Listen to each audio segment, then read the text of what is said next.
Hi there, I'm Justin from WerkMaster, and I'm here today to talk about the Scarab. We get asked a lot of questions about this machine. What is it used for? It's a very versatile machine. You can use it in small rooms, entranceways, and pretty much anywhere where you can't get a bigger piece of equipment into. This floor in front of us here is an epoxy coated floor. And what we're going to do today is I'm going to show you how we can remove this epoxy and actually polish the concrete beneath it. So just before we get started, I wanted to talk a little bit about the tooling that we're going to be using to try and get this epoxy off and polish the floor. This here is our most aggressive tool that we're going to be using. It's a 16 grit diamond abrasive. It's got actual commercial diamonds in it. And once we put that on the floor, you will see that it will remove the epoxy. After that, we're going to be using a 30-40 grit metal bond diamond abrasive. And the idea here is to go a little bit finer each step of the way with the diamonds in order to remove the scratch marks from the previous one.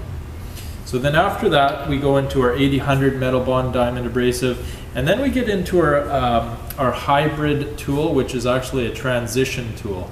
The whole purpose of this is to get ourselves into our resin tools and take out the tool marks from those metal tools that we were using. So it's an aggressive resin. Then we get into our actual true resins, the 100, 200, all the way up to the 1500 resins. These are the tools that actually give us shine to the floor. And then we will also show you how to use these chemicals that you see here and some of these other things that you see in front of you.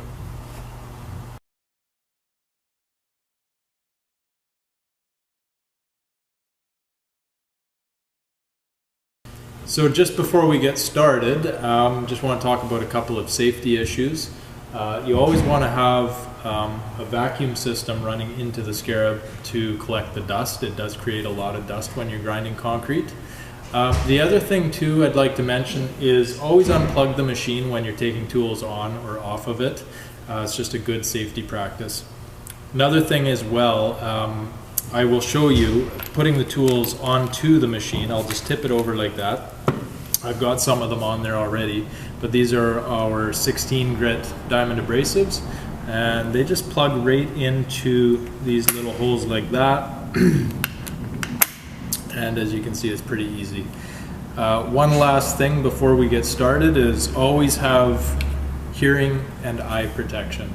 That's always a good safety practice. Just put these on, and we're ready to go.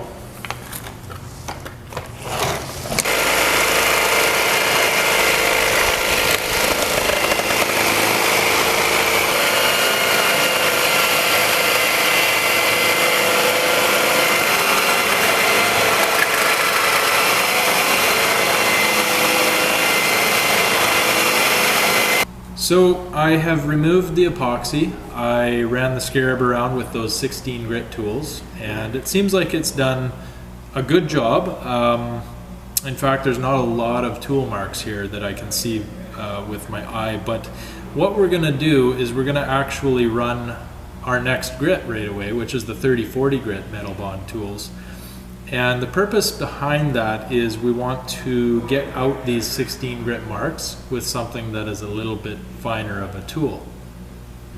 So I've taken my 16 grit diamond abrasive tooling off, and I'm now going to put my 30-40 grit tooling on. Now I'm ready to go for my next grit.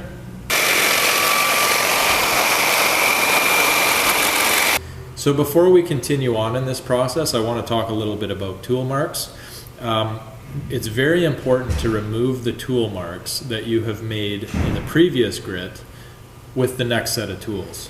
If you don't get those tool marks out with the next grit of tool diamond abrasive that you're using, you won't get them out at all in the consecutive grits beyond that. So it's very important to remove them here. So we finished cutting this floor with our metal bond tooling now.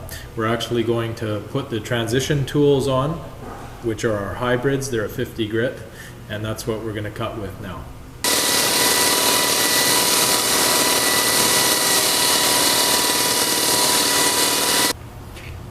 So we're now done with the 50 hybrids, and I'm going to put on our pore filler densifier combination.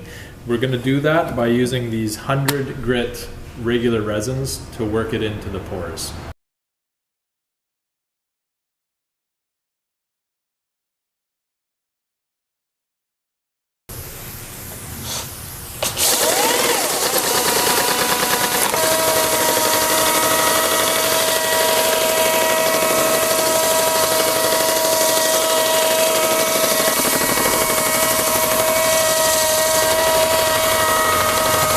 So we've done the pore filler densifier stage. We've let it dry on the floor, and now we're going to remove it with the same 100 resins that we applied it with.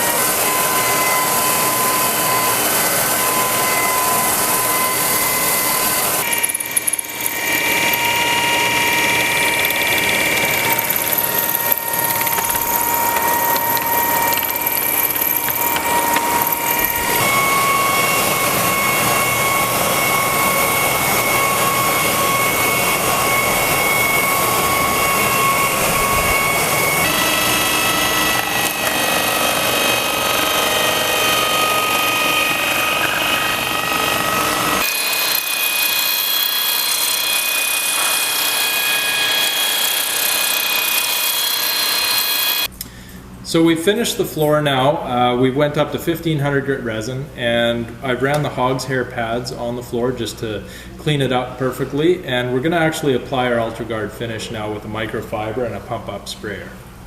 So before we start applying the sealer, we're actually going to take our microfiber mop and we're going to pre-wet it just so that it doesn't actually pull unevenly.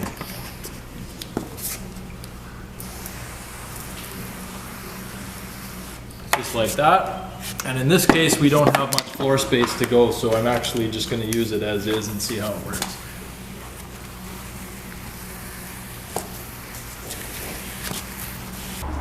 So I've completed putting down the UltraGuard sealer, and I'm actually going to burnish it with the hog's hair pads now, and just give it a quick burnish, and then we're completely done.